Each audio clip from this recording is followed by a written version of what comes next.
Mukaddimah pada hari ini dan menjurus kepada tajuk kita melihat mukjizat dari kacamata ataupun sudut pandang metafizik. Question: what is metaphysics? Metaphysics is a very big discipline in philosophy, and defining exactly what is metaphysics. Jadi, persoalannya, apa itu metafizik?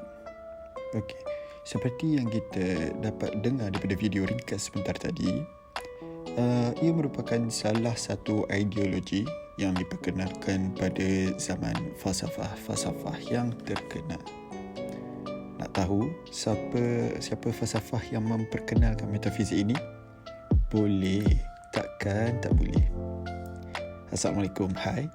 Saya Nabil akan memberi penerangan secara ringkas apa itu metafizik.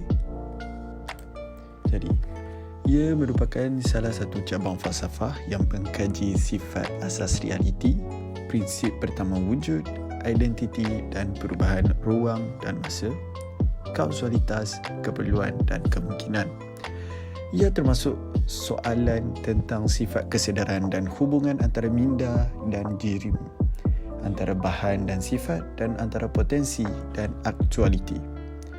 Ia berasal daripada dua perkataan Yunani yang bersama-sama secara literal bermaksud selepas atau di belakang atau antara kajian alam semula jadi. Jadi, siapakah falsafah itu? Ia adalah Aristotle. Ia adalah satu cabang utama falsafah yang dikenali sebagai falsafah pertama merujuk kepada karya purba Aristotle, Metaphysics. Beliau berpendapat yang menyatakan bahawa sesuatu yang di sebalik fizikal itu adalah alam pemikiran manusia itu sendiri.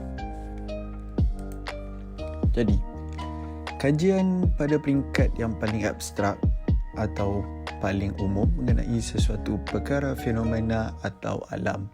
Ia bersifat spekulatif dan memberi fokus kepada perkaitan, sebab dan akibat. Ia juga untuk mencari kefahaman mengenai zat atau kewujudan sebagai sesuatu yang wujud. Jadi, seterusnya aplikasi metafizik dalam perkembangan sains, teknologi dan inovasi akan diterangkan oleh rakan-rakan saya yang lain. Seterusnya kita pergi kepada aplikasi metafizik dalam perkembangan sains, teknologi dan inovasi. Jadi yang pertama kita ada saintisma. Lanjutan dari aliran empirisma turut dikenali sebagai neo-empirisma.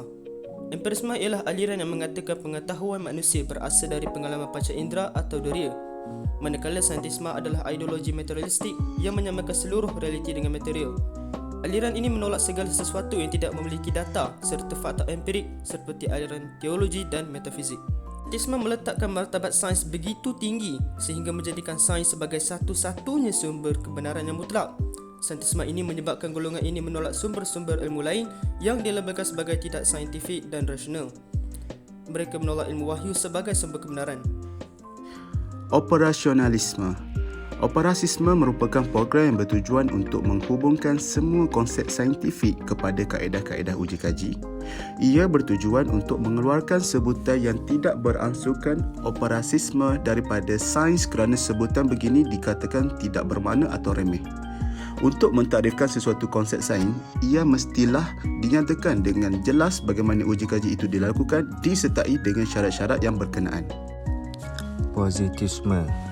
Positisme merupakan satu sistem falsafah yang didasarkan pada fakta-fakta yang nyata dan juga berdasarkan hukum-hukum sains. Ciri-ciri positisme. Sains merupakan satu-satunya pengetahuan yang sah, manakala fakta adalah paling susah untuk menerangkan tujuan pengetahuan. Konvensionalisme. Konvensionalisme ialah sebarang doktrin yang dijangkakan benar melalui konvensyen atau persidangan linguistik mengikut kebenaran pengetahuan priori. Hukum dan hipotesis atau postulat yang diterima bergantung pada konvensyen.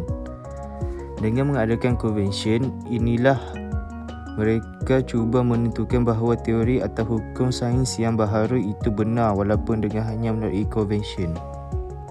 Jadi, kesimpulannya, kita hendaklah menggunakan ideologi metafizik ke arah yang berfaedah, seperti sebagai contoh ke bidang sains untuk membuktikan sesuatu.